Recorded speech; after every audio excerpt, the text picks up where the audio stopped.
اعوذ باللہ من الشیطان الرجیم بسم اللہ الرحمن الرحیم۔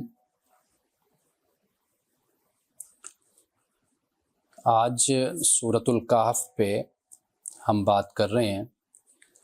سورۃ الکہف کے چند مقامات پہ ہم بات کریں گے۔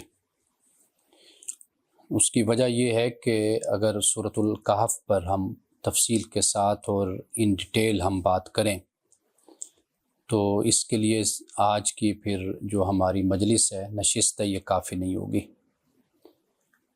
تو منتخب مقامات اس پہ سورۃ الکہف میں جو بیان ہیں ہم بات کرتے ہیں۔ سورۃ الکہف نے ان دنوں میں مجھے بڑا حوصلہ دیا ہے، اور یعنی چونکہ سورۃ الکہف ہم ایک جگہ پر شروع کر چکے تھے رمضان المبارک میں، پچھلے سال وہاں پہ سورۃ یوسف پہ ہم نے بات کی تھی پورا مہینہ، تو اس دفعہ ہم نے شروع کی تھی سورۃ الکہف، لیکن وہ بھی پھر جاری نہ رہ سکی، تو گزشتہ ہفتے سے میں نے وہاں پر شروع کیا، کیونکہ وہ ان پرسن ہے، یعنی جو لوگ ہیں وہاں پر آتے ہیں بیٹھتے ہیں، تو آن لائن نہیں ہے۔ تو ان پرسن کا یہ فائدہ ہو جاتا ہے کہ آپ 2-4-5 منٹ بات کر لیتے ہیں، تو اس کے بعد حاضرین میں سے کوئی سوال کر لیتا ہے، کوئی بات کر لیتا ہے، کوئی تبصرہ کر لیتا ہے، تو مجھے 2-4 منٹ درمیان میں ریلیکس ہونے کا موقع مل جاتا تھا۔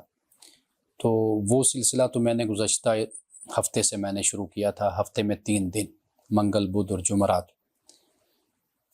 تو وہاں پر سورۃ الکہف کا ہی سلسلہ ہمارا جاری تھا اور ابھی جاری ہے۔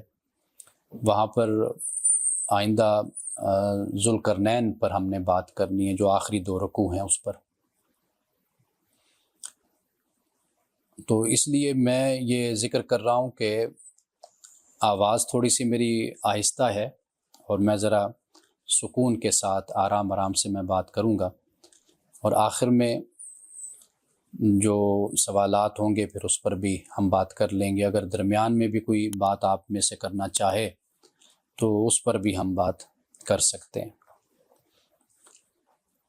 سورۃ الکہف کا جو زمانہ ہے وہ سب سے پہلے ہمیں سمجھنے کی ضرورت ہے کہ سورۃ الکہف کا زمانہ کون سا ہے۔ یہ وہ زمانہ ہے کہ جب مسلمان مشکلات کا شکار تھے، یعنی مکۃ المکرمہ میں مسلمانوں پہ مصائب و آلام کے پہاڑ گرائے جا رہے تھے، اور ہجرت کا زمانہ بھی قریب تھا۔ ایک تو ہجرت حبشہ ہے اور ایک ہجرت مدینہ، اس کا زمانہ بھی قریب تھا۔ اب اس دور میں اور اس زمانے میں سورۃ الکہف کا نزول ہوتا ہے، سورۃ الکہف نازل ہوتی ہے۔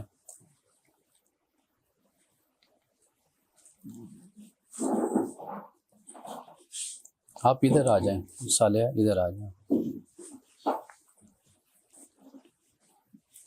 تو سورۃ الکہف کا جو زمانہ ہے یہ وہ زمانہ ہے کہ جو مسلمانوں پر مصائب و آلام کے پہاڑ گرائے جا رہے تھے۔ تو اس دور میں سورۃ الکہف نازل ہوتی ہے۔ ایک تو یہ ہے کہ رسول اللہ صلی اللہ علیہ وسلم سے سوالات کیے جاتے تھے۔ جو کفار تھے، مشرکین تھے، وہ اہل کتاب کے پاس جاتے تھے اور جا کر ان سے سوالات پوچھا کرتے تھے کہ ہم محمد رسول اللہ صلی اللہ علیہ وسلم سے کیا سوال کریں۔ تو اہل کتاب چونکہ وہ اہل کتاب تھے، تورات کے، انجیل کے وہ عالم تھے یا پڑھنے والے تھے، تو وہ سوالات کچھ ایسے دیتے تھے کہ جو پھر کفار مشرکین رسول اللہ صلی اللہ علیہ وسلم سے پوچھا کرتے تھے۔ تو پھر ان مواقع پہ اللہ سبحانہ وتعالیٰ کی وحی نازل ہوتی تھی۔ یعنی مثال کے طور پر پوری سورۃ یوسف جواب میں اتری ہے۔ انہوں نے یہ پوچھا تھا کہ بنی اسرائیل مصر کیسے پہنچے تھے، یہ سوال تھا۔ تو اس کے جواب میں پھر حضرت یوسف علیہ السلام کا پورا واقعہ نازل ہوا، کیونکہ کنعان سے حضرت یوسف علیہ السلام کو ان کے بھائیوں نے کنعان بدر کر دیا تھا، وہاں سے کنویں میں ڈالا پھینکا تو وہاں سے قافلہ گزرا وہ لے کر مصر گیا، تو یہاں سے پھر حضرت یوسف علیہ السلام مصر پہنچے، پھر بھائی آئے، پھر بھائی کے بعد حضرت یعقوب علیہ السلام آئے، تو اس طرح پورا خاندان وہاں پر شفٹ ہو گیا۔ تو ایک تو یہ صورتحال تھی کہ سورت یوسف جو اتری نازل ہوئی، تو سورت یوسف کے نازل ہونے کی وجہ یہی تھی، یعنی یہ سوال تھا۔ اسی طرح آپ جانتے ہیں کہ روح کے بارے میں سوال کیا گیا، وَيَسْأَلُونَكَ عَنِ الرُّوحِ قُلِ الرُّوحُ مِنْ أَمْرِ رَبِّي، یہ سوال تھا۔ اور پھر اسی طرح اصحاب کہف کے بارے میں، اور اسی طرح ذوالقرنین کے بارے میں یہ سوالات کیے گئے۔ تو سورۃ الکہف میں اس کا جواب پھر دیا گیا، اور جواب جو اللہ سبحانہ وتعالیٰ عطا فرماتا ہے وہ جواب ایسا ہے کہ اس میں اور ضمناً کئی مسائل حل ہو جاتے ہیں، یعنی کفار و مشرکین کو بھی جواب مل گیا، اور اس کے ساتھ رسول اللہ صلی اللہ علیہ وسلم بحیثیت نبی اور رسول کے آپ کو جو خدا کی طرف سے کوئی رہنمائی دی جانی ہے وہ بھی دی گئی، جو صحابہ کو، مسلمانوں کو جس رہنمائی کی ضرورت ہے، دلاسے کی، تسلی کی، وہ بھی ان کو مہیا کر دیا گیا، اور بڑے اہم مسائل ساتھ ہی حل کر دیے گئے، جیسے قصہ موسیٰ و خضر سے معلوم ہوتا ہے۔ اب وہ جو قصہ موسیٰ و خضر ہے وہ تکوینی امور سے متعلق ہے، ٹھیک ہے نا جی، تکوینی امور سے متعلق، یعنی انسان رزق میں، کاروبار میں، تجارت میں انسان کو نقصان ہوتا ہے، کبھی مالی نقصان ہے، کبھی جانی نقصان ہے، اور کبھی ہم یہ بھی دیکھتے ہیں کہ معاشرے میں وہ لوگ کہ جو ناہنجار ہیں، نالائق لوگ ہیں، بد اخلاق لوگ ہیں، مہمان نواز نہیں ہیں، کنجوس ہیں، ہم دیکھتے ہیں وہ عروج اور کمال پر ہوتے ہیں۔ وہ کیوں ہوتے ہیں؟ اب یہ وہ جو قصہ موسیٰ و خضر ہے اس میں جو تکوینی امور ہیں وہ دکھا دیے گئے ہیں، کہ ایسا نہیں ہوتا کہ کسی کو رب نواز رہا ہے تو وہ بڑا کوئی خوبیوں کا مالک ہے، ممکن ہے کہ اس کو نوازنے میں کوئی پوشیدہ خیر کسی اور کے لیے پوشیدہ موجود ہو وہاں پر۔ تو یہ پھر اس کے بعد ذوالقرنین ہے، ذوالقرنین کے بارے میں بھی سوال کیا، وَيَسْأَلُونَكَ عَنِ ذِي الْقَرْنَيْنِ، کہ ذوالقرنین کے بارے میں آپ سے پوچھتے ہیں۔ تو یہ جو ہے یہ سورۃ الکہف کا یہ ایک پس منظر ہمارے سامنے آتا ہے۔ یہ اللہ سبحانہ وتعالیٰ کا کلام ہے، اس میں اتنی وسعت ہے کہ سمندر بھی ان کی وسعت کا مقابلہ نہیں کر سکتے، اتنی وسعت ہے اس میں، اور اتنی گہرائی ہے اس کلام میں کہ ایک واقعہ اور ایک مسئلہ بیان ہو رہا ہے، اور اس کے ساتھ بہت سے مسئلے، بہت سے مسائل، بہت سے مشکلات، اعتراضات، ان کے جوابات بھی ساتھ دے دیے جاتے ہیں۔ ہمارا کلام انسانی کلام میں محدود ہوتا ہے، ہم اتنی بات کہتے ہیں جتنی دوسرے کا سوال ہوتا ہے، اور ہم اس سوال سے ادھر ادھر جائیں تو لوگوں کا اعتراض ہوتا ہے کہ آپ نے اصل سوال کو تو ایڈریس ہی نہیں کیا، یا ایڈریس کیا ہے تو آپ نے ضمناً بڑی باتیں کر دی ہیں، یہ لوگوں کی طرف سے اعتراض ہوتا ہے نا۔ لیکن اللہ کا کلام جب آپ پڑھتے ہیں تو سوالوں کا جواب بھی ہے، اور ساتھ ساتھ ضمناً ایسی ضروری باتیں اور اہم باتیں ہیں کہ جن کا یعنی ان کے اندر خود ایک جواب جسے کہیے کہ اس کے اندر خود ایسی باتیں موجود ہیں کہ جو ہماری زندگی کے بہت سے مسائل کو وہ حل کر دیتے ہیں۔ کمال یہ ہے۔ اب آپ یہ دیکھیے کہ سورۃ الکہف میں اگر ہم آج ہی کی گفتگو میں اس کو فوکس کرتے ہیں، ایک تو اصحاب کہف کا واقعہ ہے، اور دوسرا واقعہ ہے دو باغ والے کا، یعنی دو باغوں کا مالک، وہ واقعہ ہے۔ تیسرا واقعہ ہے قصہ موسیٰ و خضر، جس کا میں نے ابھی حوالہ دیا، اور چوتھا ہے ذوالقرنین کا۔ یہ 4 واقعات قرآن مجید میں سورۃ الکہف میں بیان ہیں۔ ایک واقعہ ہے وہ تخلیق آدم کے حوالے سے ہے۔ تخلیق آدم یعنی آدم و ابلیس کا واقعہ بہت اختصار کے ساتھ قرآن پاک نے یہاں پر اس کو ٹچ کیا ہے، اس کو بیان کیا ہے۔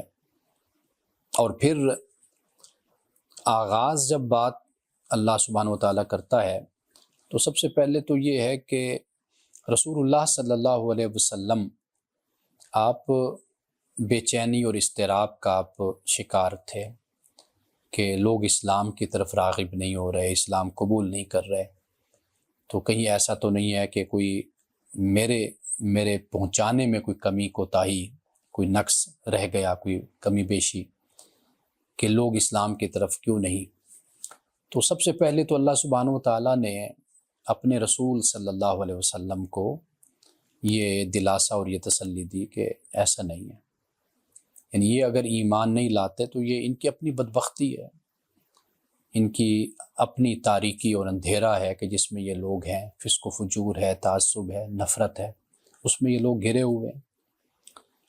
ایک تو یہاں سے بات اللہ سبحانہ و تعالیٰ آغاز کرتا ہے، اور پھر خاص طور پر یہاں پر مسیح علیہ السلام کو جنہوں نے بیٹا بنایا ان کا رد کرتا ہے، ان کی مذمت کرتا ہے۔ کیوں؟ اس لیے کہ آگے جو واقعہ ہے اصحاب کہف کا، وہ واقعہ ان کا ہے جو حضرت مسیح علیہ السلام کی تعلیمات پر عمل کرنے والے ہیں، یعنی توحید کو ماننے والے ہیں، توحید پر ایمان رکھنے والے ہیں۔ اس لیے بات یہاں سے شروع کرتی ہے۔ اب جب اللہ سبحانہ و تعالیٰ اصحاب کہف کا ذکر کرتا ہے، اچھا اس واقعے میں بھی جب آغاز اللہ سبحانہ و تعالیٰ فرماتا ہے، ایک تو یہ ہے کہ اللہ پاک یہ فرماتا ہے کہ ہم آپ کو ان کی جو خبر آپ کو ہم دے رہے ہیں، بیان کر رہے ہیں، تو یہ ہم حق کے ساتھ بیان کر رہے ہیں۔ اور حق کے ساتھ کہنے کا مقصد کیا ہے، یعنی اس میں کیا معنی اور کیا مفہوم اس میں پوشیدہ ہے، وہ یہ ہے کہ قرآن مجید میں وہی بات بیان ہے کہ جو ہماری ہدایت کے لیے ضروری ہے، یعنی بغیر کسی کمی کے، بغیر کسی اضافے کے جتنی بات بیان کی جانی چاہیے، جتنی ضرورت ہے اللہ اتنی بات بیان کرتا ہے، اور جتنی ہے حقیقت میں۔ یہ جو میں بات بیان کر رہا ہوں نا، آپ اگر قرآن مجید سے نکل کر دیکھیں گے نا اپنے خطباء کو، مقررین کو، واعظین کو، آپ دیکھیں گے کہ وہ قرآن کی ایک آیت کو پڑھیں گے، اس کے بعد 1.5 گھنٹے کی تقریر ان کی آؤٹ آف قرآن ہوگی۔ قرآن کی ایک آیت، اس کے بعد آؤٹ آف قرآن ساری تقریر ان کی، یعنی جنت کا ذکر ہوگا، قرآن نے جنت کو بیان کر دیا ہے، اب وہ جنت کیسی ہوگی، کیا ہوگی، اس میں پھر وہ موضوع، من گھڑت، روایات، ضعیف جو بھی ہے وہ سارا کچھ ڈال کر ایک بڑا اعلیٰ قسم کا اپنا ایک واعظ تیار کر لیں گے، تقریر۔ اور پھر ان کا کہنا ہوتا ہے کہ لوگ یہ باتیں سننا چاہتے ہیں، تو لہٰذا ہم یہ باتیں بیان کرتے ہیں، لوگوں کی اصلاح کے لیے ہم چاہتے ہیں۔ آخر قرآن نے بھی تو اصلاح کی ہے نا لوگوں کی، آج تک قرآن مجید قائم اور دائم ہے اور قیامت تک رہے گا، اس کی حفاظت کا ذمہ اللہ نے لیا ہے۔ تو تبلیغ اور دعوت کا اور ہدایت کا سب سے بڑا مرکز اور سرچشمہ تو قرآن ہے۔ تو علماء کی جو ذمہ داری ہے، واعظین کی جو ممبر پر بیٹھتے ہیں، ان کی ذمہ داری یہ ہے کہ وہ قرآن لوگوں کو بتائیں، جو جتنی بات قرآن کہتا ہے اتنی بتا دیں۔ تو اللہ یہی بات کہتا ہے کہ نحن نقص علیک نبأہم بالحق، کہ ہم آپ کو جو اصل واقعہ ہے وہ ہم آپ کو سناتے ہیں، جتنی بات ہے ہم اتنی آپ کو بتاتے ہیں۔ اب آپ اس واقعے کو پڑھتے جائیے، آپ دیکھیں گے کہ اللہ سبحانہ و تعالیٰ جہاں جہاں لوگوں کے تبصرے ہیں نا ان کو بھی بیان کر دیتا ہے کہ بھئی لوگ ان بحثوں میں الجھ جاتے ہیں، یعنی دریا اور سمندر کو نہیں اختیار کرتے، ندی نالوں میں اتر جاتے ہیں لوگ۔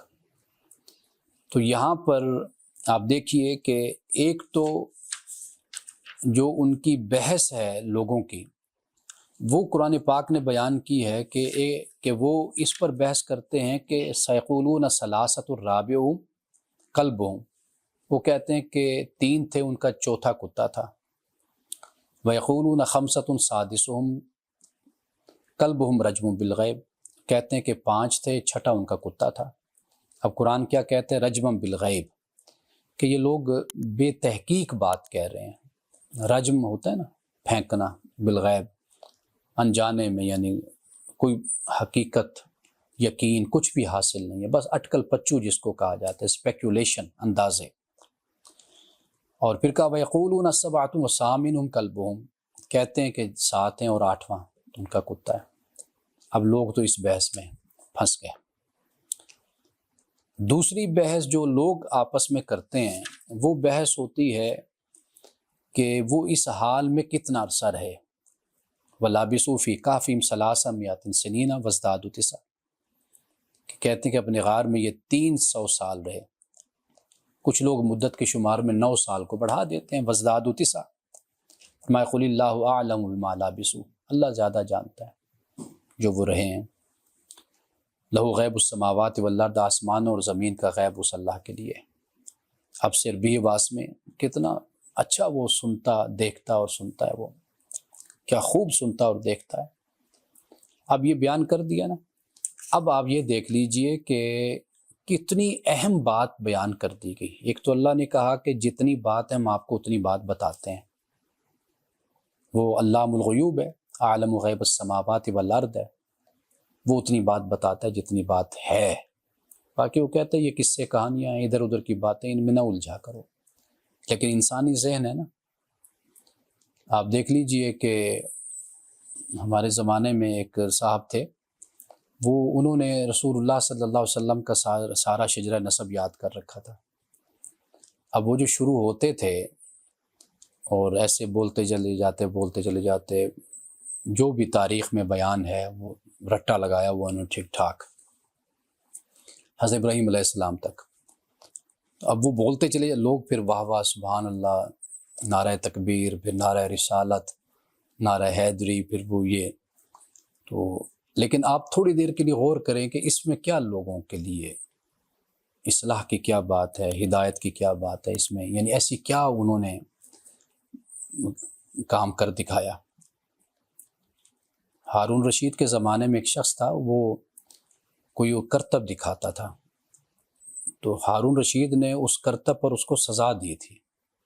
اسے کہا کہ جتنی محنت تم نے اس کے سیکھنے پر کی، کوئی اور اچھا سا کام سیکھ لیتے، کوئی اور کام کر لیتے جس سے انسانیت کو فائدہ ہوتا، مخلوق کو فائدہ ہوتا۔ وہ غالباً کوئی سوئی کے ذریعے سے کوئی دکھاتا تھا کرتب اپنا، تو اس نے آخر اس میں کئی سال کئی مہینے لگائے ہوں گے تو جا کر وہ کرتب سیکھا ہوگا نا، ایسے تو نہیں کوئی سیکھتا۔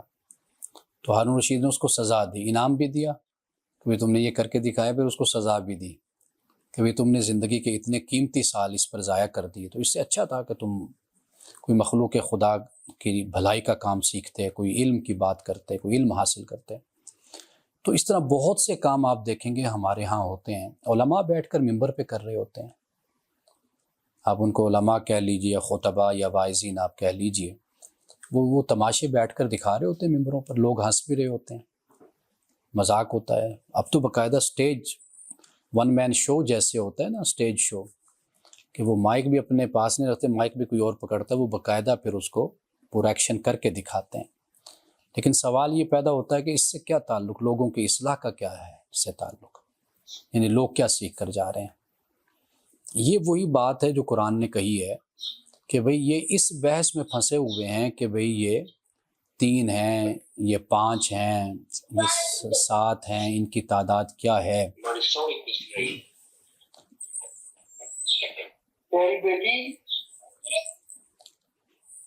میں نے نورین صاحبہ آپ کو ہوسٹ بنایا ہوا ہے،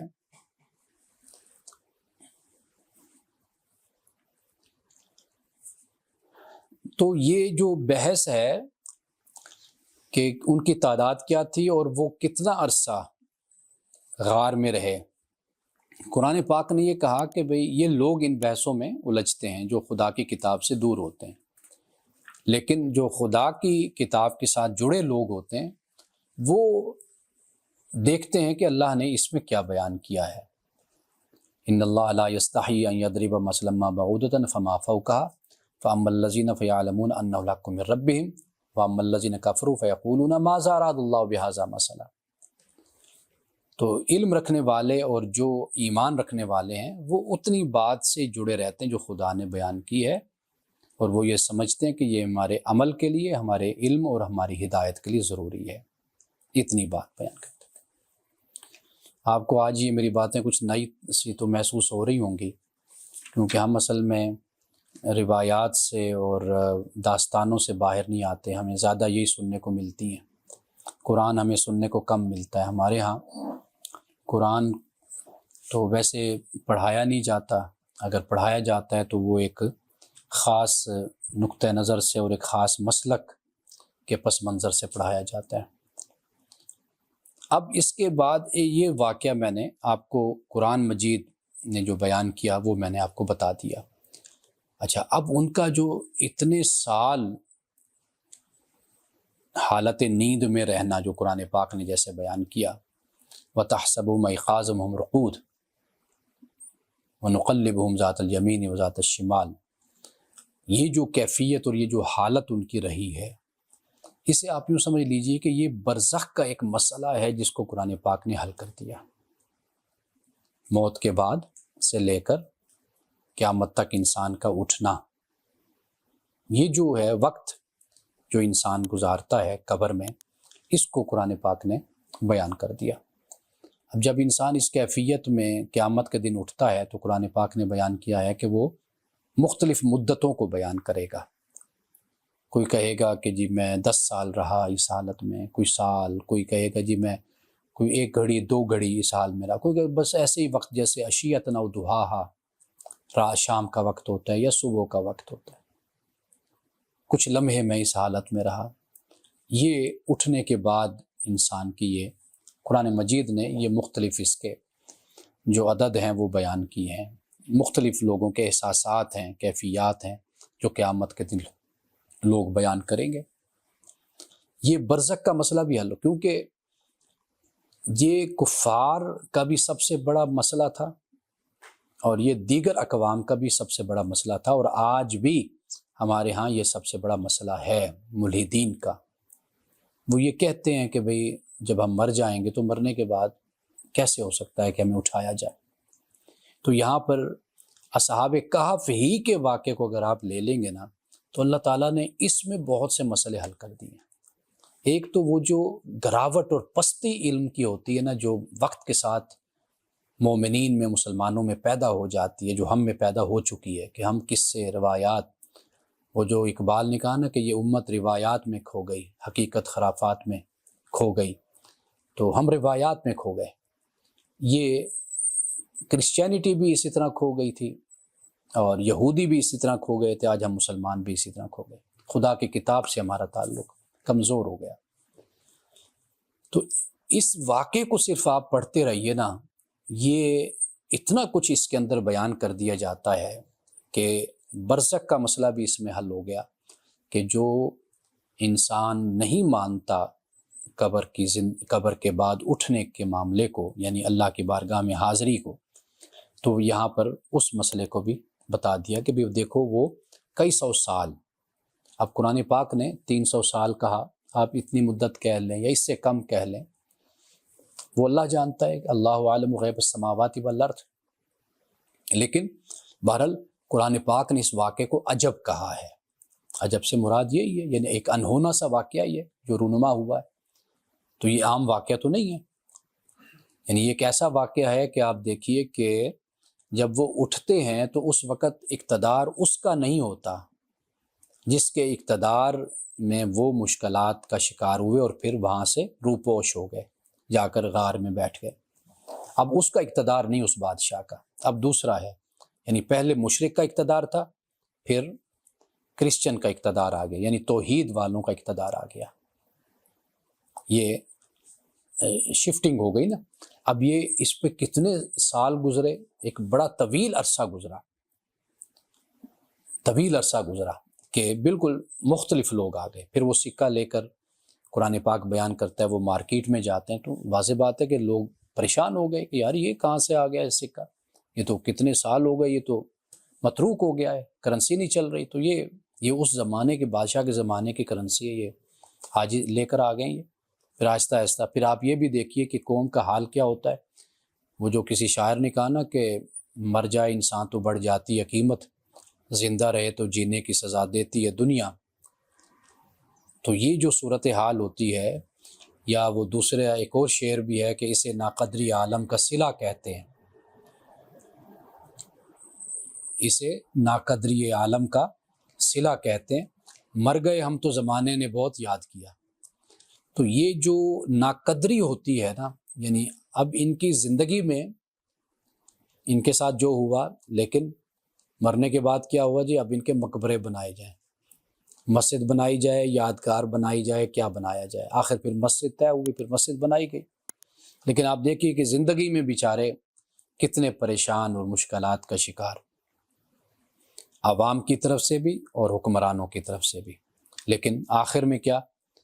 پھر مقبرے بن رہے ہیں جی، اب ان کے مقبرے بنائے جائیں۔ تو ہمارے ہاں بھی کچھ جو لوگ قبر پرست ہوتے ہیں، جو قومیں قبر پرست ہوتی ہیں، وہ ایسے ہی کرتی ہیں۔ زندگی میں تو ایک انسان کے، ایک عالم کی قدر نہیں ہوتی، چاہے وہ سائنسدان ہو، فلسفی ہو، عالم ہو، کسی بھی زندگی کے شعبے سے تعلق رکھتا ہو، ماہر ہو، لیکن مرنے کے بعد پھر اس کی قبر، وہ میں اکثر کہا کرتا ہوں کہ جو کل کے مردود تھے وہ آج کے محبوب ہیں، اور جو آج کے مردود ہیں وہ کل کے مقبول اور محبوب ہوں گے۔ یہ تاریخ یہی بتاتی ہے۔ ہم نے جن کو، ہماری تاریخ میں جن کو جوتے مارے گئے منہ پر، اور جن کو ذلیل کیا گیا، تھوکا گیا مسجدوں میں، جن پر مسجدوں میں تھوکا گیا، جن کو مارا گیا، پیٹا گیا، آج ان کے نام بڑے ادب سے لیے جاتے ہیں، انہیں اپنا کہا جاتا ہے کہ جو وہ ہمارے مسلم سائنسدان، مسلم علماء تھے، وہ مسلم فلسفر تھے ہمارے، آج ان کا نام اس طرح لیا جاتا ہے۔ امام رازی کو ہی پڑھ کر دیکھ لیجیے ان کے ساتھ کیا حشر ہوا بیچاروں کے ساتھ۔ تو یہ تاریخ ہے، یعنی انسان کے جیتے جی قدر نہیں ہوتی،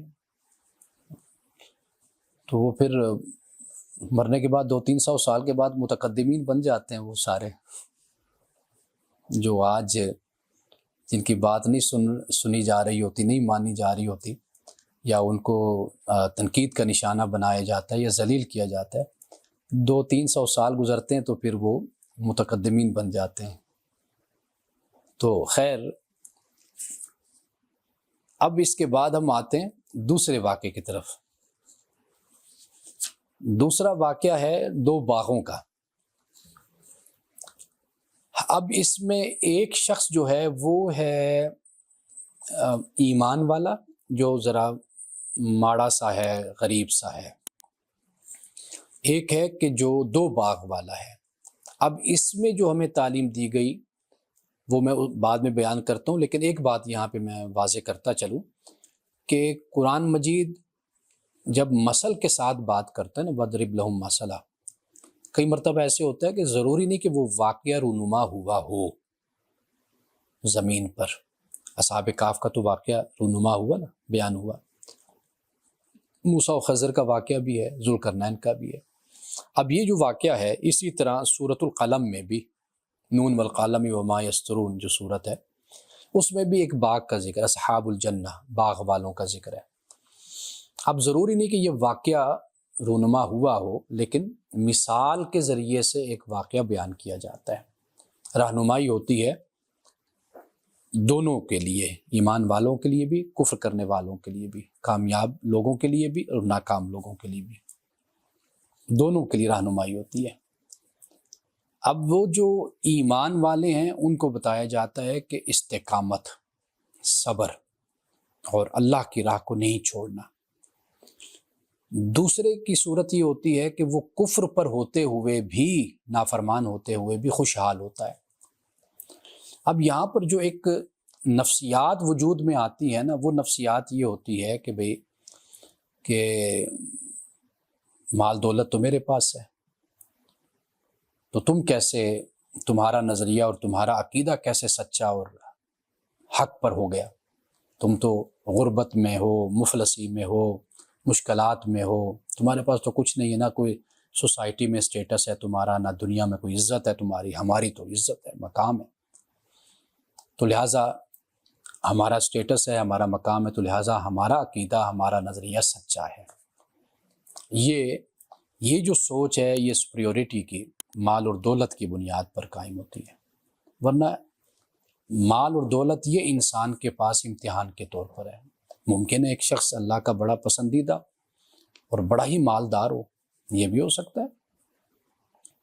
بڑے بڑے بادشاہ عبادت گزار نیک لوگ تھے، اچھے لوگ تھے، مخلوق کی خدمت کرنے والے تھے، لیکن دنیا پر ان کی حکومت تھی، خدا خوفی رکھنے والے تھے، جیسے ذوالقرنین کا آگے ہم پڑھیں گے، ایمان والا تھا وہ، ٹھیک ہے نا۔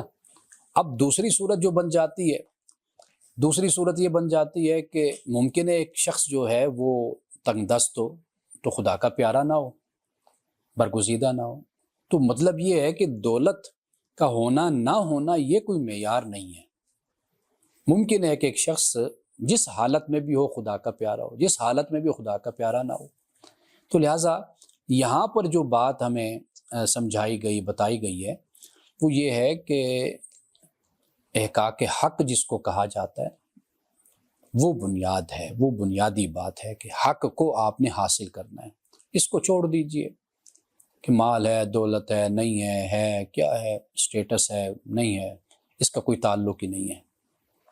آپ کی طلب سچی ہونی چاہیے، یہ بنیادی بات ہے جو ہمیں اس دو باغ والے کے واقعے سے ہمیں معلوم ہوتا ہے۔ سمجھ گئے بات کو؟ یہ اب انسانی نفسیات ہے کہ جب خوشحال ہوتا ہے تو رب کو بھول جاتا ہے، جب مشکل آتی ہے تو پھر اس کو رب یاد آتا ہے۔ اب کہتے ہیں کہ بھئی جو خدا کا انکار کرنے والے بھی ہوتے ہیں نا، جب مشکل آتی ہے تو وہ بھی کہہ رہے ہوتے ہیں او مائی گاڈ، اور کئی ہمارے ملحد جو دوست ہیں، اگر آپ ان کو سنیں تو وہ بھی خدا خدا کر رہے ہوتے ہیں، تو حالانکہ خدا کو نہیں مانتے، پھر وہ کہتے ہیں جی ہم تو سماجی طور پر جو ایک معاشرتی طور پہ مستعمل لفظ ہے ہم تو وہی بولا کرتے ہیں، تو ہمارا ایمان نہیں ہے، لیکن بہرحال اندر سے آواز تو اڑتی ہے نا خدا کی، وہ تو ہے نا، تو وہ مشکل ہو جیسے حالات ہوں، قرآن مجید کہتا ہے کہ جن کو تم پکارتے ہو بلاتے ہو خدا کو چھوڑ کر، جب تم مشکل میں ہوتے ہو تو ان کو آواز دیتے ہو، وہ تمہاری آواز پر نہیں آتے، تو اس وقت بھی مشکل میں تمہارے کام آنے والا وہ تمہارا خدا ہوتا ہے، تمہارا سچا خدا اللہ ہوتا ہے۔ تو یہاں سے اس واقعے سے ہمیں یہ بات مل جاتی ہے، اور پھر اس کے بعد ایک بڑی حقیقت قرآن پاک بیان کرتا ہے، وہ میں آپ کو بتاتا چلوں۔ وہ حقیقت ہے انسان کا، کائنات کا، اقوام کا زوال، ڈاؤن فال، ڈکلائن، وہ ہونا ہی ہونا ہے۔ انسان جب نوجوان ہوتا ہے تو وہ یہ سمجھتا ہے کہ شاید میں اسی طرح نوجوان میں رہوں گا، اور وہ یہ خیال کرتا ہے کہ بھئی یہ جو میرا باپ بوڑھا ہے یا میری ماں بوڑھی ہے یا میرے ماموں چاچو اور یہ جو اتنی بڑی عمر کے ہیں، شاید یہ سارے اسی طرح ہی بوڑھے تھے اور اسی طرح بڑی عمر کے تھے، اور میں اسی طرح نوجوان رہوں گا۔ لیکن وقت گزرنے کے ساتھ ساتھ یہ حقیقت آشکارا ہوتی ہے کہ انسان پر اگر عروج ہے، شباب ہے، نوجوانی ہے، تو پھر انسان پر بڑھاپا بھی ہے، یہ حقیقت ہے۔ اور اسی طرح اقوام عالم کا معاملہ ہوتا ہے۔ ابن خلدون کہتا ہے نا کہ خاص عرصے تک ایک قوم پر شباب اور عروج رہتا ہے، وہ 40 سال کا عرصہ ہے، اور پھر زوال شروع ہو جاتا ہے، وہ کئی لحاظ سے زوال ہوتا ہے۔ اسی طرح ملک بھی ہوتے ہیں، کائنات کو بھی دیکھ لیجئے کہ کائنات کے بارے میں یہ تھیوری اور یہ فلسفہ ہے کہ آخر ایک وقت کائنات پر بھی بڑھاپے کا آنا ہے، ٹھیک ہے۔ قرآن مجید نے اس کو بہت ہی خوبصورت انداز میں بیان کیا ہے، اور قرآن نے مثال دی ہے کہ جو انسانی زندگی ہے یہ ایسے ہی ہے کہ جو زمین پہ نبات ہوتا ہے، یعنی فصل اگتی ہے، آپ دیکھتے ہیں کہ پھر یہ فصل جو سی ہے یہ پیلے رنگ کی ہو جاتی ہے، پھر یہ بھر سی جاتی ہے، کیا اسے کہتے ہیں، ریزہ ریزہ سی ہو جاتی ہے۔ اور اسی طرح سورۃ الحدید میں بھی قرآن پاک نے اس کو بیان کیا ہے، یہاں پر بھی اس کو بیان کیا، لیکن رہتا کیا ہے باقی؟ قرآن کہتا ہے باقی باقیات الصالحات، اچھے اعمال آپ کے وہ باقی رہتے ہیں۔ باقی المال والبنون زینت الحیات الدنیا، مال اور اولاد یہ دنیا کی زینت ہے، بس ٹیپ ٹاپ جس کو میں کہتا ہوں، بس خوبصورتی ہے۔ لیکن کیسے کیسے آپ دیکھیے کہ سب کچھ ڈھلتا چلا جاتا ہے انسان کا۔ کاش یہ وہ حقیقت ہے کہ انسان اس کو سمجھ جائے تو اس کی زندگی میں پھر پچھتاوا نہ ہو۔ ایک وقت ہوتا ہے انسان سمجھتا ہے کہ شاید میں اسی طرح ہی رہوں گا، تو اس زمانے میں وہ لوگوں پر ظلم کرتا ہے، زیادتی کرتا ہے، اللہ کی نافرمانی کرتا ہے، بد زبانی کرتا ہے، بد کلامی کرتا ہے۔ تو پھر ایک وقت آتا ہے، پھر انسان جب آگے بڑھتا ہے تو ماضی پہ نظر ڈالتا ہے تو پھر اس کو پشیمانی ہوتی ہے، پھر اس کو دکھ ہوتا ہے، احساس ہوتا ہے کہ میں نے کیا۔ قرآن اس کو بیان کرتا ہے کہ اعلموا انما الحیات الدنیا زینہ وتفاخر بینکم وتکاثر فی الاموال والاولاد، اعلموا انما الحیات الدنیا لعب ولہو۔ لعب یعنی جیسے ہم کھیلتے، اور لہو جو ضروری کاموں سے جو کام آپ کی توجہ ہٹا دے وہ لہو ہوتا ہے۔ دنیا کی زندگی میں آپ ہیں تو امتحان ہے آپ کا، یہ زندگی آپ سے ضروری کاموں سے توجہ ہٹا دیتی ہے، آپ ایسے کاموں میں لگ جاتے ہیں جو رب نے آپ سے نہیں کہے، رب کی رضا کے مطابق نہیں ہے، آپ کی زندگی کا مقصد نہیں ہے، وہ ہدایت نہیں ہے، رہنمائی نہیں ہے، آپ ان کاموں میں لگ گئے۔ تو قرآن نے کہا یہ لہو ہے، زینت ہے، ٹیپ ٹاپ ہے، چمک دمک ہے، تفاخر بینکم آپس کا تفاخر ہے، فخر ہے، وتکاثر تفاخر بینکم وتکاثر فی اموالکم واولادکم، اور ایک دوسرے کا مقابلہ ہے زیادہ سے زیادہ دولت اور اولاد کو جمع کرنے کا۔ یہ قرآن پاک نے اس کو بیان کیا۔ اب یہاں پر یہ سب واقعات بیان کرنے کے بعد اللہ سبحانہ و تعالیٰ پھر ہماری توجہ اس طرف دلاتا ہے کہ دیکھو اصحاب کہف بھی چلے گئے، 2 باغوں والا بھی چلا گیا، جو ایمان والا تھا مومن وہ بھی دنیا سے چلا گیا، لیکن اب دیکھنا کیا ہے، رہ کیا گیا، چلا کیا گیا؟ چلا وہ گیا جو فانی تھا، رہ وہ گیا جو باقی تھا۔ باقیات الصالحات خیر عند ربک، اور فرمایا کہ یہ جو باقیات الصالحات ہیں یہ تیرے رب کے پاس بہتر ہیں، یہ تیرے رب کے پاس ہیں، ثوابا و خیر عملا، ثواب اور نتیجے کے اعتبار سے جو بہترین چیز ہے وہ آپ کے اچھے اعمال ہیں، یہ باقی رہتے ہیں، باقی سب کچھ ختم ہو جاتا ہے۔ رسول اللہ صلی اللہ علیہ وسلم گھر تشریف لائے تو حضرت عائشہ صدیقہ رضی اللہ تعالیٰ عنہ سے پوچھا کچھ ہے گھر میں؟ یا رسول اللہ سب کچھ دے دیا ہے تو یہ بچا ہوا، یہ باقی۔ فرمایا جو دیا وہ بچا ہوا ہے، جو ہے یہ بچا ہوا نہیں ہے۔ کیوں؟ یہ ہم کھا پی لیں گے ختم ہو جائے گا، لیکن جو اللہ کی راہ میں دیا تو فرمایا وہ بچ گیا ہے، وہ باقی ہے۔ تو یہ وہ تصور زندگی ہے، فلسفہ حیات ہے جو اسلام ہمیں سمجھاتا ہے۔ اب اس کے بعد جب قیامت برپا ہوگی، یہ مقام بھی بہت ہی اہم ہے، بڑا سننے والا ہے۔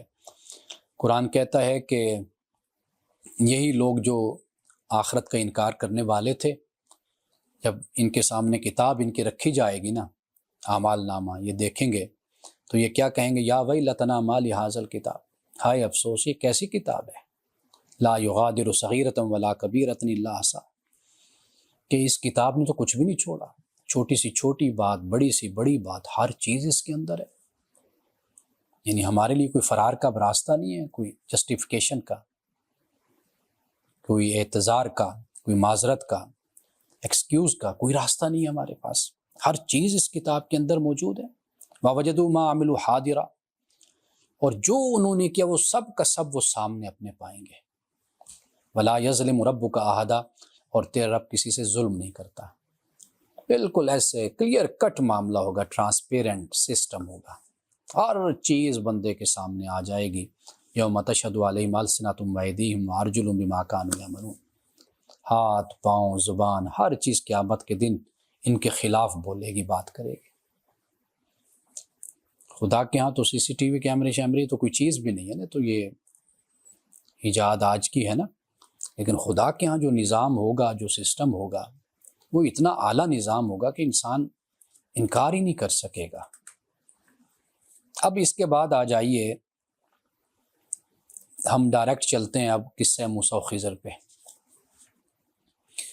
قصہ موسیٰ و خضر میں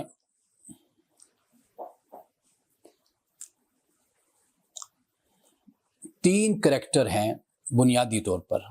ایک تو حضرت موسیٰ علیہ السلام ہیں، دو جو ہیں لفتح، جس کو کہا وَإِذْ قَالَ مُوسَىٰ لِفَتَاهُ، فتح نوجوان، اس نوجوان کا نام موجود نہیں ہے۔ یہ کون نوجوان ہے؟ یوشع بن نون کہا جاتا ہے، جو حضرت موسیٰ علیہ السلام کے خلیفہ تھے۔ دوسرے جو ہیں عبد من عبادنا، ہمارے بندوں میں سے ایک بندے، تو وہ بندے بھی قرآن نے ان کا نام نہیں بیان کیا۔ اب آپ دیکھیے کہ قرآن ان باتوں کو بیان ہی نہیں کرتا، پھر ہم ادھر ادھر بھاگتے پھرتے ہیں کہیں سے مل جائے نام، اور پھر اس پر پوری ایک کہانی کھڑی کر لیتے ہیں، سٹوری بنا لیتے ہیں۔ انسانی ذہن ہے نا، داستانیں گھڑتا ہے۔ یہ تو اب ٹی وی آئے نا، ڈرامے شرامے بننا شروع ہو گئے، فلمیں بننا شروع ہو گئی۔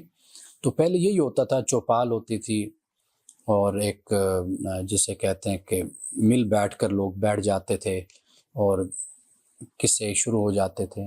اب لوگوں کو آخر کچھ انگیج کرنا ہوتا تھا، ان کو انٹرسٹ پیدا کرنا ہوتا تھا، تو پھر وہ کہانیاں بناتے تھے، سناتے تھے، لمبی لمبی کہانیاں۔ جیسے آپ نے دیکھا ہوگا کہ بچپن میں ہمیں نانی دادی وہ کہانی سناتی ہیں، اب وہ کہانی لمبی ہوتی جاتی ہے۔ آج بچوں یہاں تک ہم رکھتے ہیں کہانی کو، کل انشاءاللہ یہاں سے ہم دوبارہ شروع کریں گے، نئی کہانی شروع۔ اب وہ جو نئی کہانی، وہ پھر دادی نانی سوچتی تھی، امی ابو، کہ بھئی ان کو اب اگلے دن کیا، ان کو لولی پاپ کیا دینا ہے، ان کو کس طرح ان کو خوش کرنا ہے اور سلانا ہے۔ تو وہ پھر کوئی کہانی ہم بھی اسی طرح سناتے رہے۔ میرے بچے بڑا انجوائے کرتے تھے، میں ان کو 2-3 نام میں نے رکھے ہوتے تھے کہانی میں، تو میں بچوں کو سناتا تھا، لیکن یہ کہ اس میں سبق پیدا کر لیتے تھے، کوئی نہ کوئی نصیحت پیدا کر لیتے تھے۔ تو یہ ڈرامے، یہ فلمیں، یہ ٹیلی ویژن، یہ چینلز، یہ تو آپ کی پیداوار ہے۔ پہلے اسی طرح ہی لوگ بیٹھ کر شعر و شاعری اور اسی طرح داستانیں، کہانیاں سنا کرتے تھے، اور پھر وہ سینہ بسینہ، وہ جو آپ نے سینہ بسینہ علم سنا ہوگا نا، کہ یہ ہمیں دادا دادی سے سینہ بسینہ ہمیں علم ملا ہے، تو یہ سینہ بسینہ علم وہی ہے۔ کچھ باتیں جو یاد رہ گئیں، اس وقت حافظے بھی لوگوں کے اچھے ہوتے تھے، زیادہ بزی ذہن نہیں ہوتے تھے، انگیج نہیں ہوتے تھے۔ اس موبائل نے تو ہمارا حافظہ ہی تباہ کر دیا نا۔ اب تو ہم اتنے محتاج ہو گئے کہ ہر چیز ہمیں دیکھنی پڑتی ہے، ہمیں اب چیٹ جی پی ٹی مل گیا، ہمیں فلاں مل گیا، فلوں مل گیا، اب وہ دھڑا دھڑ کر کے اس پر لکھا تو نکال لیا۔ تو پہلے تو یہ حافظے ہی چلا کرتے تھے، تو وہ حافظوں سے کہانیاں چلتی تھیں، اور اسی کو پھر ہم نے حجت بنا لیا، کتابوں میں آ گئی، ہمارے بزرگوں نے لکھ ڈالی، متقدمین نے، جو ہمارے مفسرین ہیں، متقدمین جو میں پہلے جن کا ذکر کر رہا تھا، تو تفسیر تبری ہو گئے، دیگر کتابیں ہو گئیں، اور ہماری کتابیں یہاں پر پڑھی ہیں، علامہ آلوسی ہیں، امام رازی نے بھی کئی جگہوں پر اس طرح کی باتیں بیان کی، یہاں تک کہ تفسیر کشاف میں علامہ زمخشری نے بھی۔ اپنے حالات سے متاثر تو انسان ہوتا ہی ہے، تو کئی باتیں ایسے ایسی علامہ زمخشری نے بھی بیان کر دی کہ انسان حیران ہوتا ہے کہ بھئی یہ تو معتزلی بھی ہیں اور بڑی ریشنلزم جسے ہم کہتے ہیں بات کرنے والے ہیں، لیکن پھر اس طرح کی روایات کو اور باتوں کو انہوں نے بیان کر دیا۔ تو خیر، یہ ایک لٹریچر جو آتا چلا گیا، نام بڑا بن گیا شخصیت کا، اور وہ ہمارے لیے حجت بن گئی۔ جیسے علامہ ابن کثیر ہیں، انہوں نے اسرائیلی واقعات، روایات کو نقل کر دیا، اور ہم نے کہا کہ چونکہ علامہ ابن کثیر نے یہ بیان کیا ہے تو لہٰذا وہ تو پھر ہم نے ماننا ہی ماننا ہے۔ تو یہ جو انداز، طریقہ سوچ کا ہوتا ہے، یہ درست نہیں ہے۔ بات وہی جو قرآن نے بیان کی ہے، یا جو ہمیں رسول اللہ کی سنت سے، مستند روایات، حدیث سے ہمیں ملتی ہیں، وہ باتیں ہمارے لیے حجت ہونی چاہیے، وہی بات ہم لوگوں تک پہنچائیں۔ اب اس کے بعد یہ میں نے آپ کو بتا دیا کہ خضر نام روایت میں آتا ہے، یہ واقعہ تورات میں اور انجیل میں نہیں ہے، ٹھیک ہے جی۔ اسرائیلی روایات جو بیان کی جاتی ہیں ان میں یہ بیان ہے۔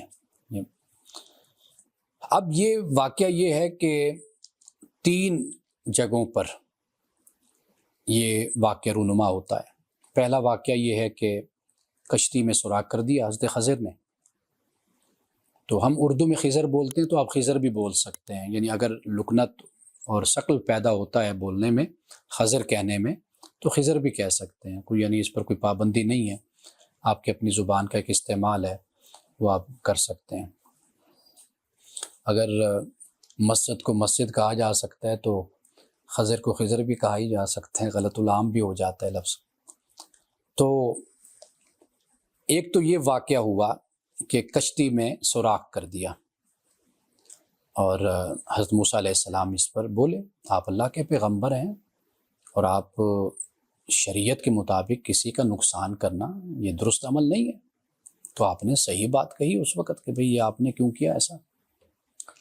دوسرا جو واقعہ ہوا وہ واقعہ یہ ہوا کہ ایک بچے کو، غلام کو، قرآن پاک نے غلام کا لفظ استعمال کیا، اس کو قتل کیا، حضرت خضر نے قتل کر دیا۔ اور تیسرا جو واقعہ ہوا وہ یہ ہوا کہ ایک بستی میں گئے، ان بستی والوں نے کوئی مہمان نوازی نہیں کی، میزبانی نہیں کی، کنجوس لوگ تھے، بخیل لوگ تھے، تو لیکن آپ نے دیوار کو سیدھا کر دیا اس بستی کے۔ حضرت موسیٰ علیہ السلام کے لیے یہ بات بھی کہ بھئی آپ اس کا معاوضہ، کوئی آپ اجرت اس پر طلب کر سکتے تھے، مانگ سکتے تھے، آپ نے اجرت بھی نہیں مانگی۔ یہ 3 واقعات ہوئے ہیں۔ اب اس پر تھوڑا سا ہم اس کا ضرور جائزہ لیتے ہیں کہ حضرت خضر نے جواب کیا دیا۔ اس کا جواب یہ دیا کہ اما السفینۃ فکانت لمساکین یعملون فی البحر فاردت ان اعیبها وکان وراءهم مالک یاخذ کل سفینۃ غصبا۔ فرمایا کہ یہ جو کشتی ہے نا، یہ غریبوں کی کشتی تھی، مساکین کا لفظ استعمال ہوا، مساکین کی کشتی تھی، اور وہ دریا میں یہ محنت مزدوری کرتے ہیں کہ ایک کنارے سے مسافروں کو بٹھایا، دوسرے کنارے پہ اتارا۔ کہا کہ وکانہ وراءہم ملک، دوسرے کنارے پر ایک بادشاہ کھڑا ہوا تھا، وہ جو اچھی کشتی ہوتی تھی، عیب سے پاک ہوتی تھی، صاف ستھری ہوتی تھی، وہ رکھ لیتا تھا اپنے پاس، غصب کر لیتا تھا۔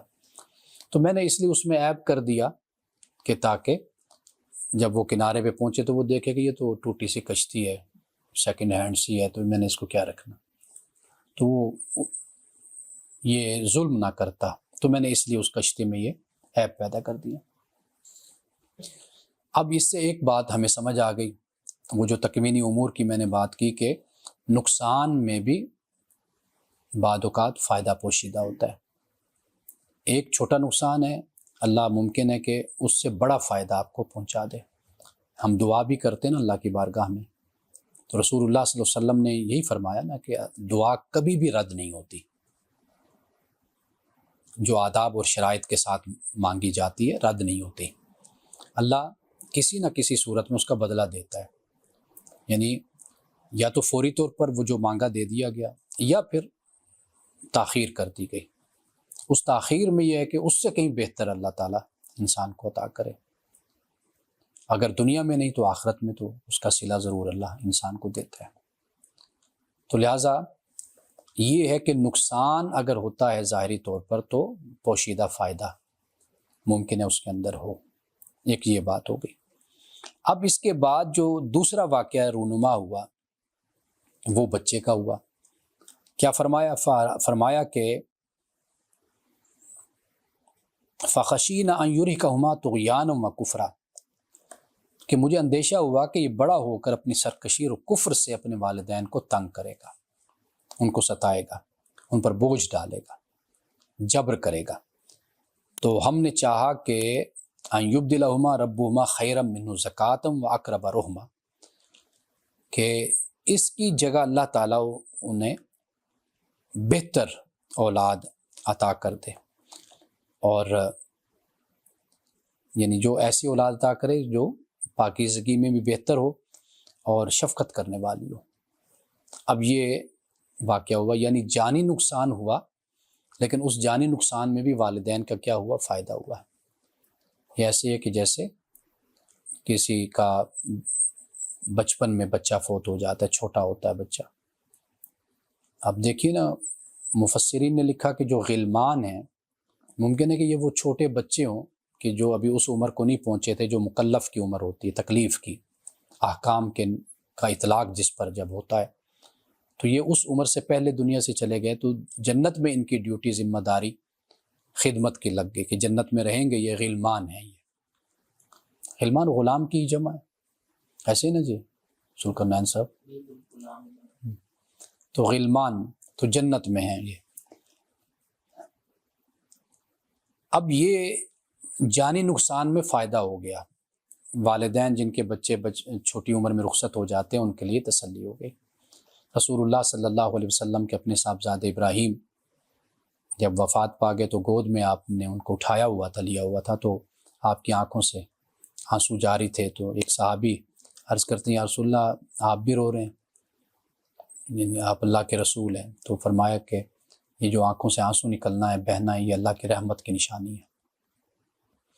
اور آپ نے اپنی گود میں لے کر حضرت ابراہیم کو، اپنے بیٹے کو دیکھ کر کہا کہ بھئی کہ میرے بیٹے تیرے جانے پر ہم بہت دکھی ہیں، ہمارا دل بڑا غمگین ہے، لیکن ہم اپنی زبان سے ایسی کوئی بات نہیں نکالیں گے جو ہمارے رب کو پسند نہ ہو۔ تو یہ اصل اولاد کا دنیا سے جانا، تو اللہ تعالیٰ اس کے ذریعے خیر عظیم انسان کو عطا کرتا ہے۔ یہ باتیں ہیں مومنین والی، ایمان والوں کی باتیں، جو ایمان رکھنے والے نہیں ہیں یا متشککین ہیں، شک میں پڑے ہوئے لوگ ہیں، وہ اس پر سوال اٹھاتے ہیں، اعتراض کرتے ہیں، پھر ان کا جواب بھی دیا جاتا ہے، سائنٹیفکلی بھی لوگ جواب دیتے ہیں۔ لیکن ہم وہ بات کر رہے ہیں جو قرآن پاک نے ہمیں بتائی ہے کہ ہماری زندگی میں حادثات، واقعات رونما ہوتے ہیں، تو ان میں اللہ کی بہت حکمت پوشیدہ ہوتی ہے اور بڑا اجر اس میں موجود ہوتا ہے۔ تو صبر کرنے والوں کے لیے ہے اجر، ایمان والوں کے لیے۔ اب جو آخری بات ہے دیوار کا معاملہ، جیسے میں نے بیان کیا کہ حضرت خضر نے یہ بیان کیا کہ وہ جو دیوار ہے نا، وہاں پر نیچے 2 یتیم بچوں کا خزانہ پوشیدہ تھا، تو وہ میں نے دیوار کو اس لیے سیدھا کر دیا تھا کہ جب یہ بچے جوان ہوں گے، ان یبلغ اشدہما ویستخرجا کنزہما، تو اپنا خزانہ وہاں سے نکال لیں گے، یہ وجہ تھی۔ تو اس لیے یہاں سے جو بات ہمیں سمجھ آتی ہے وہ یہ ہے کہ اب ظاہراً دیکھا جائے تو دیوار سیدھی کر دی، بستی والوں کا بھلا ہو گیا۔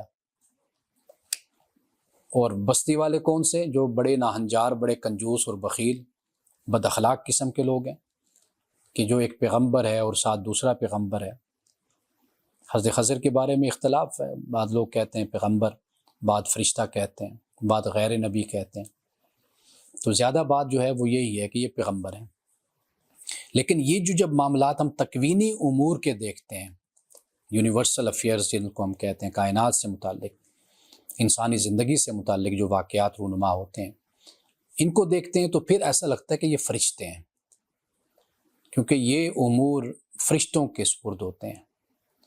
موت کا، رزق کا، یہ جو معاملات، ان میں جو حکمت پوشیدہ ہوتی ہے، یہ فرشتے۔ موت کون دیتا ہے؟ یعنی اسرائیل کا نام بھی لیا جاتا ہے نا، مالک الموت اس کو کہا جاتا ہے۔ تو یہ جو بات دیکھتے ہیں تو پھر ایسا محسوس ہوتا ہے ان آیات سے کہ جیسے حضرت خضر جو تھے یہ فرشتے ہیں، لیکن اللہ عالم غیب السماوات والارض، آسمان اور زمین کا غیب اللہ بہتر جانتے ہیں، ہمیں نہیں پتہ اس کے بارے میں، یا اللہ نے جو علم اپنے پیغمبر کو دیا۔ تو یہاں پر جو بات ہمیں سمجھ آتی ہے وہ یہ ہے کہ اب وہ آپ دیکھ لیجئے بستی والے کس طرح کے لوگ تھے، کنجوس، بخیل، بد اخلاق، برے لوگ تھے، لیکن دیوار سیدھی کر دی۔ موسیٰ علیہ السلام کا سوال یہ تھا کہ آپ نے دیوار سیدھی کر دی اور بستی والوں کا کردار یہ ہے۔ تو اس سے یہ معلوم ہوتا ہے کہ ایسے لوگوں کے ساتھ اگر کوئی بھلا آپ دیکھتے ہیں تو اس میں ان کا بھلا آپ کو نظر آ رہا ہے، لیکن حقیقت میں اس میں پوشیدہ کسی اور کا بھلا ہے۔ یعنی دیوار سیدھی کر دی، دیکھنے والے نے کہا یہ تو بھئی بستی والوں کا بھلا ہو گیا، وہ بستی والوں کا نہیں، وہ ان بچوں کا بھلا ہوا تو یہ بات بھی یعنی قدرت اپنا کام کر رہی ہے پردے میں، اللہ سبحانہ و تعالیٰ کی مشیت اور اس کی حکمت اور اس کا علم وہ اپنا کام کر رہا ہے۔ یہ واقعہ ہے موسیٰ و خضر کا۔ اب اس کے بعد ہم آ جاتے ہیں آخری واقعے پہ۔ تو آخری واقعہ ہے ذوالقرنین کا، وَيَسْأَلُونَكَ عَنْ ذِي الْقَرْنَيْنِ، ذوالقرنین کے بارے میں۔ سب سے پہلی بات تو یہ ہے کہ یہاں ذوالقرنین سے مراد کون ہے؟ یہ ہمارے ہاں ہمیشہ اس پر اختلاف رہا ہے، اور اندازوں سے، علامات سے لوگوں نے بتایا کہ یہ نہیں ہو سکتا، یہ نہیں ہو سکتا، یہ ہے۔ یعنی مثال کے طور پر ایک تو وہ جو دیوار بنائی گئی، درہ جو باب بنایا گیا، ایک تو اس میں جو میٹیریل استعمال ہوا وہ لوگوں نے کہا کہ بھئی یہ فلاں دیوار میں یہ استعمال نہیں ہوا، فلاں دیوار میں یہ استعمال نہیں ہوا۔ یہ بھی کہا کہ یہ جو بادشاہ ہم کہتے ہیں کہ فلاں بادشاہ ہے، فلاں بادشاہ یہ تو مومن ہے، تو فلاں بادشاہ اگر ہم کہتے ہیں، مثال کے طور پر ایک الیگزینڈر دا گریٹ جس کو کہا جاتا ہے، اگر اس کو مانا جائے تو اس کو اس لیے نہیں مانا جا سکتا کہ وہ اس نے کوئی دیوار کھڑی نہیں کی، ٹھیک ہے نا جی۔ یعنی اس کی بائیوگرافی میں، اس کی ہسٹری میں دیوار، فتوحات تو بہت اس نے کی، لیکن کوئی دیوار کا ذکر اس کے حوالے سے نہیں ہوتا۔ اور پھر ایک اور بادشاہ یمن کا تھا، اسمعی، یہ اس کا ذکر تاریخ عرب قبل از اسلام ابن ہشام نے سیرہ میں، ابو ریحان جو بیرونی ہیں الآثار الباقیہ انہوں نے بھی اس کو بیان کیا ہے۔ لیکن اب وہ جو دیوار ہے جسے معارب کہا جاتا ہے، اس کا مثالہ وہ نہیں ہے، میٹیریل وہ نہیں ہے جو اس دیوار میں استعمال ہوا۔ تو اس طرح مختلف جو ماضی بعید میں حکمران گزرے ہیں، بادشاہ فاتح گزرے ہیں، ایک ایک کر کے جائزہ اس کا لیا گیا۔ لیکن پھر ایک بادشاہ ہے یعنی ذوالقرنین جس کے بارے میں کہا جاتا ہے، وہ ہے کہ خسرو جس کو کہا جاتا ہے، سائرس۔ یہ اس کی فتوحات کا ذکر ہوتا ہے، اور یہ ایمان والا بھی تھا کہ جس کو قرآن پاک نے بیان کیا ہے۔ اب ہم اس کی تفصیل میں نہیں جاتے، وقت پہلے کافی گزر چکا۔ اب قرآن پاک کو ہم دیکھتے ہیں۔ پہلی مہم جو اس کی شروع ہوئی تھی، یہ مادہ اور لیڈیا یہاں سے، یعنی اس نے ان کو فتح کیا تھا۔ یعنی مادہ موجودہ عراق، شام وغیرہ کے جو علاقے ہیں وہ سارے، اور لیڈیا موجودہ ترکی کا جو سارا علاقہ ہے وہ، یہ پہلا تھا۔ اور پھر اس کے قدم بحیرہ روم کے ساحل پہ جا کر رکے تھے۔ یہ اس کی مغرب کی مہم تھی، قرآن پاک نے اس کو بیان کیا۔ اب اس کے بعد پھر اس کی جو مشرق کی مہم ہے، وہ حتیٰ اذا بالغ مطلع الشمس، مشرقی سمت میں پھر اس کی مہم شروع ہوتی ہے۔ وہ مکران ہے، کندھار ہے، بلخ ہے، اور اس طرف اس کی یہ مہم شروع ہوتی ہے، اور پھر یہ آگے بڑھتے چلے گئے۔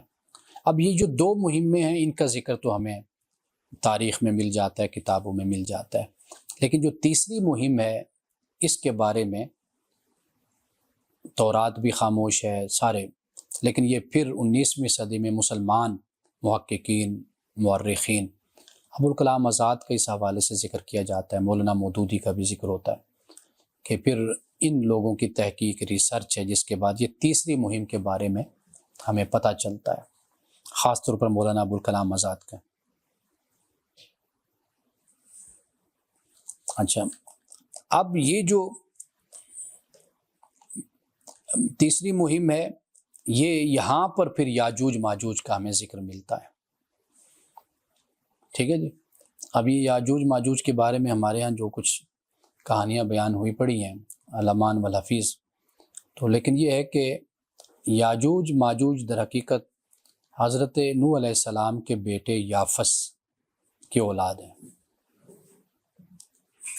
سام، حام اور یافس، یہ تین ہیں۔ اس دنیا میں اس وقت ان تینوں کی ہی اولادیں ہیں، اور یافس جو ہے یہ جو روس کا ایریا بنتا ہے، بلکہ میں پڑھ رہا تھا کہ تورات میں ان کا ذکر بھی ہمیں ملتا ہے، یعنی روش کا لفظ بھی ملتا ہے، مسک، ماسکو، یہ لفظ بھی بائبل میں موجود ہے۔ اور حزقیل، مکاشفہ، جو یوحنا کا مکاشفہ، ان کو اگر آپ پڑھ کر دیکھیں تو وہاں پر یہ سارے ان کا شہروں کا، ملکوں کا ذکر بھی ہمیں ملتا ہے۔ اور یہ وہ مہم ہے کہ اس کی طرف یہ آیا تھا، یہ تیسری مہم، اس کا ذکر یہاں پر ہوتا ہے۔ تو یہاں پر یاجوج ماجوج سے ملاقات ہوئی۔ یاجوج ماجوج پر اگر آپ پڑھنا چاہیں تو مولانا وحید الدین خان کی ایک کتاب ہے، قیامت کا الارم، غالباً یہی کتاب ہے۔ اس کو اگر آپ پڑھیں، وہ کتاب کیا ہے، وہ 66 صفحوں کا ایک رسالہ سا ہے، وہ آپ دھڑا دھڑ اس کو پڑھ سکتے ہیں۔ اس میں کافی جو مسائل ہیں، مشکلات اس طرح کی، وہ حل ہو جاتی ہیں۔ تو اس کو آپ یعنی دجال کے بارے میں، مسیح کی آمد کے بارے میں، اس طرح کے جو ہمارے ہاں تصورات پائے جاتے ہیں، اس پر انہوں نے بڑے اختصار کے ساتھ اور بڑے اچھے طریقے سے اس کو بیان کیا ہے۔ خیر، یہ وہ مسائل ہیں کہ جو ہمارے ہاں واضح نہیں ہیں، یعنی ان کو استعارتاً بیان کیا گیا، یا ان متشابہات میں سے آپ ان کو سمجھ لیجئے کہ اس سے علماء نے مادی اور جسمانی طور پر بھی سمجھا، اس کو روحانی طور پر بھی اس کو بیان کیا ہے، دونوں طریقے سے اس کو بیان کیا گیا ہے۔ تو لہٰذا ان کو اس طرح ماننا کوئی لازم اور ضروری نہیں ہے کہ جس سے یہ کہا جائے کہ اگر آپ نہیں مانیں گے تو پھر آپ دائرہ اسلام سے خارج ہو جائیں گے۔ اس پر خود علماء میں اختلاف ہے۔ یہ چند مختصر باتیں میں نے آپ کے سامنے رکھی، اور آخر میں یہ بیان کرتا چلوں کہ آخری جو 8-10 آیات ہیں، ایک تو رسول اللہ صلی اللہ علیہ وسلم نے اپنے صحابہ کو سورۃ الکہف پڑھنے کی تلقین فرمائی تھی، یعنی جمعہ کی رات آپ جانتے ہیں کہ یہ پڑھیں۔ اس میں جو حکمت سمجھ آتی ہے وہ یہ ہے کہ صحابہ جن مشکلات سے گزر رہے تھے، مصائب و آلام سے گزر رہے تھے، امتحانات سے گزر رہے تھے، ان میں تسلی کا باعث یہ صورت بنتی ہے کہ پتہ چلے کہ کس طرح اللہ کی راہ میں جنہوں نے مشکلات اٹھائی ہیں، مصائب و آلام برداشت کی ہیں، آخر اللہ تعالیٰ نے ان کو کامیابی عطا کی ہے دنیا اور آخرت میں۔ یہ بڑی تسلی اور بڑی سکون کا باعث یہ بات ہوتی ہے۔ تو اس لیے صحابہ کو اس کی تلقین فرمائی گئی تھی۔ ہم نے اس کو وظیفہ بنا لیا، ہر جمعرات بیٹھ کے پڑھیں گے، لیکن نہ ترجمہ آئے گا، نہ تفسیر آئے گی، نہ پتہ ہوگا کہ بیچ میں ہے کیا، بس پڑھتے جائیں گے۔ قرآن کو ہم نے ویسے بھی وظیفے کی کتاب بنا دیا۔ لوگ اب بیٹھے ہوتے ہیں اس میں سے نکال کے وظیفے، کسی کی شادی نہیں ہو رہی، کسی کی اولاد نہیں ہو رہی، کسی کا بیٹا نہیں ہو رہا، کسی کا کاروبار نہیں چل رہا، اب وہ قرآن کی آیتیں اور صورتیں بتا رہے ہوتے ہیں کہ آپ پڑھیں۔ بدقسمتی ہے ہماری، یہ ایسی کتاب کہ جو اقبال نے کہا کہ بھی اگر یہ تیرے اندر اتر جائے کتاب، تیرے اندر کی دنیا کو جب تیرے اندر کی دنیا بدلتی ہے تو پھر باہر کی دنیا بھی تبدیل ہو جاتی ہے۔ تو ہم نے اس کو صرف سورۃ یاسین پڑھتے ہیں کسی مردے کی جان نکالنے کے لیے کہ آرام سے وہ دنیا سے رخصت ہو جائے، جبکہ قرآن اور سورۃ یاسین مردہ قوموں کو زندہ کرنے کے لیے، ہمیں زندہ کرنے کے لیے قرآن آیا ہے، لیکن ہم اس سے دوسرا کام لیتے ہیں۔ یہ ہمارا نہیں مسئلہ، یہ میں پھر وہی کہوں گا کہ یہ دنیا کی اقوام کا مسئلہ ہے، یہ ایسے ہی ہوتا ہے وقت گزرنے کے ساتھ ساتھ۔ لیکن بہرحال یہ ہمارا اور آپ کا فریضہ ہے، ذمہ داری ہے کہ اب سلسلہ نبوت رسالت ختم ہوا، تو اب آپ اور میں، ہم سب بحیثیت مسلمان کے، مومن کے، دین کے طالب علم کے، لوگوں تک اچھی بات پہنچاتے رہیں، ان کو سمجھاتے رہیں، قرآن کے ساتھ اپنے تعلق کو مضبوط رکھیں، اپنے آپ کو روایات سے، قصے کہانیوں سے، من گھڑت باتوں سے اپنے آپ کو بچائیں۔ یہ بہت ضروری ہے، آج کے دور کا یہ سب سے بڑا امتحان ہے ہمارے لیے۔ اب ایک تو یہ سورۃ الکہف کا میں نے پس منظر بیان کیا، اس کی تلاوت کا۔ احادیث میں آخری 8 یا 10 آیات کا بھی ذکر آتا ہے، آخری، کہ وہ بھی آپ نے فرمایا کہ پڑھا کرو، اس کو تلاوت کیا کرو۔ اب وہ جو آخری آیات ہیں، ذرا اس کا اینڈ آپ دیکھیے، میں اسی پر اختتام میں کر دوں گا۔ آخری آیت کمال ہے، یعنی یوں سمجھ لیجیے سورۃ الکہف کا نچوڑ اس کے اندر ہے۔ جاتے جاتے ایسی بات کہہ دی گئی کہ بھئی جو جب اس کو کوئی پڑھتا ہے، جب اختتام کرتا ہے تو آخری آیت پوری صورت کا ایک خلاصہ بن جاتی ہے، اور اس کی جو لذت ہے اور اس کی جو پینیٹریشن ہے، اس کا جو اثر ہے، وہ پڑھنے والے پر پھر رہتا ہے، پھر کئی لمحوں تک بھی رہتا ہے، گھنٹوں تک بھی رہتا ہے، دنوں تک بھی رہتا ہے۔ اب آپ سنیے، میں تو اس آیت کو بہت پڑھتا ہوں، اور فرمایا قل انما انا باشر مثلکم یوحی الی انما الہکم الہ واحد، کہ کہہ دیجئے کہ اس میں کوئی شک نہیں کہ میں تمہارے جیسا بشر ہوں، میری طرف وحی کی جاتی ہے، اس میں کوئی شک نہیں کہ تمہارا معبود ایک معبود ہے۔ دو باتیں، اللہ ایک ہے اور محمد الرسول اللہ صلی اللہ علیہ وسلم اللہ کے آخری پیغمبر ہیں۔ اب یہاں پر آپ دیکھیے، ہم تو اس نور و بشر کی بحث میں چلے گئے نا، یہ کتنا بڑا مرتبہ اور کتنی بڑی مسند اور کتنا بڑا مقام ہے کہ اللہ کہتا ہے کہ میں نے محمد صلی اللہ علیہ وسلم کو رسول بنایا اپنا، وحی کی، ایک بشر پر وحی، یعنی وحی کا جو مرتبہ ہے اور جو اس کی فضیلت ہے، مقام ہے، وہ ہمارے ذہنوں سے محو ہو گیا۔ ہم اس بحث میں الجھ گئے کہ نور و بشر، کہ رسول اللہ نور ہیں کہ بشر ہیں، امت اس میں پھنس گئی۔ سب سے بڑا مرتبہ ایک بشر کے لیے کیا ہے کہ اللہ اس سے ہم کلام ہو، اللہ تعالیٰ کلام کرے، اللہ وحی بھیجے، اربوں کھربوں انسانوں میں سے خدا ایک انسان کو چنتا ہے اور اس سے کلام کرتا ہے، اپنی وحی بھیجتا ہے، جبریل کو نازل کرتا ہے، اپنے مشن کے لیے، اپنی ہدایت کے لیے چن لیتا ہے۔ کتنا بڑا اعزاز ہے! وہ چیز تو نہ بریلویوں کے ذہنوں میں رہی، نہ دیوبندیوں کے ذہنوں میں رہی، نہ وہابیوں کے ذہنوں میں رہی۔ یہ کیوں؟ اس لیے کہ قرآن سے تعلق کمزور ہو گیا نا۔ اس سے تعلق ہوتا تو یہ بحث ہی نہ ہوتی نور و بشر کی۔ وہی خدا وہی اتارتا ہے، ریولیشن، کلام کرتا ہے، جبریل کو بھیجتا ہے۔ یہ معمولی مرتبہ ہے یار۔ آپ اس بحثوں میں الجھ گئے کہ اگر ہم اپنے نبی کو نور ثابت کر دیں گے تو مرتبہ بڑا ہو جائے گا رسول کا ہمارے۔ بھئی رسول کا تو مرتبہ یہ ہے، رب کہتے ہیں وہی کی جاتی ہے اس کی طرف، اتنا بڑا مرتبہ ہے یہ۔ اب آگے سنیے جو ہمارے لیے تعلیم ہے، فرمایا فمن کان یرجو لقاء ربی، جو اپنے رب سے ملاقات کی امید رکھتا ہے نا، فلیعمل عملا صالحا، پھر اسے چاہیے کہ اچھے کام کرے۔ جو اپنے رب سے ملنے کی امید رکھتا ہے، اسے یقین ہے کہ وہ اپنے رب سے ملاقات کرے گا، الذین یظنون انہم ملاقو ربہم وانہم الیہ راجعون، تو پھر اسے نماز کا بھی مزہ آتا ہے، پھر وہ صبر بھی اختیار کرتا ہے۔ وَإِنَّهَا لَكَبِیرَةٌ إِلَّا عَلَى الْخَاشِعِینَ، کہ یہ نماز یا یہ صبر یہ بھاری ہے، لیکن خشوع کرنے والوں پر بھاری نہیں ہے۔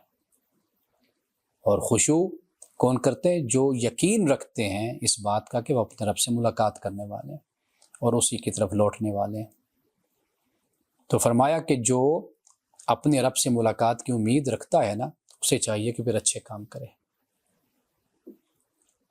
اور یہ جو خالی خلی ایمان لے کر پھرتے ہیں نا، عشق اور محبت، جس میں کوئی عمل نہیں ہے، یہ ہم قیامت کے دن اللہ سے ملاقات ہوگی، ہم رسول اللہ سے ملاقات کریں گے، ملیں گے، حاضری ہوگی، تو رب کیا کہتے ہیں کہ اپنے رب سے ملاقات کی امید جو رکھتا ہے اسے چاہیے کہ اچھے کام کرے، ولا یشرک بعبادت ربی احدا، اور اپنے رب کی عبادت میں کسی کو شریک نہ ٹھہرائے، یہ کام کرے۔ پھر اب یہ آیت دیکھ لیجئے، اس کا جو مزہ ہے، اس کا جو لطف اور حلاوت ہے، اس کی جو مٹھاس ہے، یہ ختم نہیں ہوتی، کہ جو اپنے رب سے ملنا چاہتا ہے تو وہ اچھے کام کرے اور عبادت میں اپنے رب کے ساتھ کسی کو شریک نہ ٹھہرائے۔